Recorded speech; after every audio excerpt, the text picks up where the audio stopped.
নামাজ পড়লে মন শান্ত হয়, নামাজ পড়লে মনের মধ্যে ভালোবাসা মায়া বেড়ে যায়, নামাজ পড়লে ঘুমটা ভালো হয়, নামাজ পড়লে খাবার দ্রুত হজম হয়, নামাজ পারফেক্টলি পড়তে জানলে হাঁটু এবং কোমরের যে শারীরিক যে হাড্ডির ব্যথা ওগুলো আস্তে আস্তে নিরাময় হয়। নামাজ পড়লে আপনার ঝগড়া করতে ইচ্ছে করে না, নামাজ পড়লে ক্ষমা করতে ইচ্ছে করে, নামাজ পড়লে মানুষের উপর দয়া করতে ইচ্ছে করে, নামাজ পড়লে অন্যের দোষ গোপন রাখতে ইচ্ছা করে, নামাজ পড়লে নম্র ভদ্র হয়ে চলতে ইচ্ছা করে।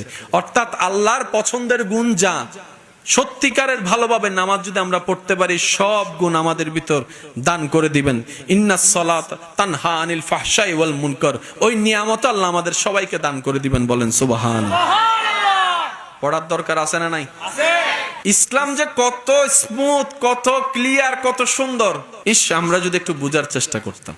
আমাদের জীবনের বেশিরভাগ সময় নষ্ট হয়েছে শুধু অন্যের দোষ খুঁজতে, অন্যের দোষ ধরতে, অন্যের ভুল খুঁজতে খুঁজতে আমাদের জীবনের অর্ধেক সময় নিজে যে কত বড় আসামি হয়ে বসে আছি, কত বড় পাপ রাজ্যের বাসিন্দা হয়ে বসে আছি, কত বড় পাপের গভীর সমুদ্রে আপনার আমার অবস্থান, কখনো তওবা করার ইচ্ছাটাও জাগেনি, তওবা করার কখনো সুযোগও হয়নি, কখনো অন্তর কেঁপে উঠেনি যে আমিও তো একদিন রবের দরবারে কাঠগড়াই আটকাই যাব, আমার তো পায়ের তলা থেকে মাথার চুল পর্যন্ত গুনার গুনাহ, গুনার গুনাহ, গুনার গুনাহ। কাশ আমি যদি অন্যের পিছনে না লেগে নিজের দোষগুলাকে খুঁজে খুঁজে অন্তর নরম করে রবের কাছে তওবা করতাম, আমার জীবনটাই সুন্দর হয়ে যেত, আখিরাতটাও সুন্দর হয়ে যেত। সুবহানাল্লাহ।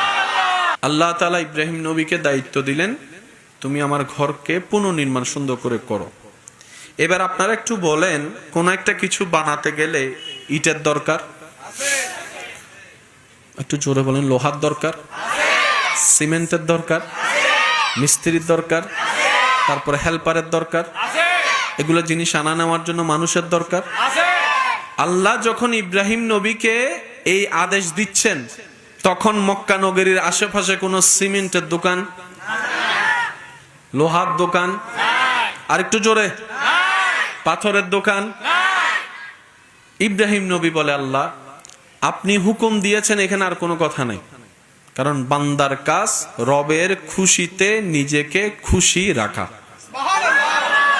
নিজের খুশিতে নিজে খুশি থাকা এটা বান্দা নয়।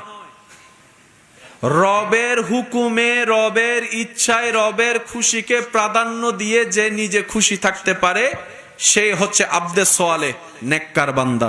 সুবহানাল্লাহ। যেটা আমরা এখনো পর্যন্ত পরিপূর্ণভাবে কেউ হতে পারি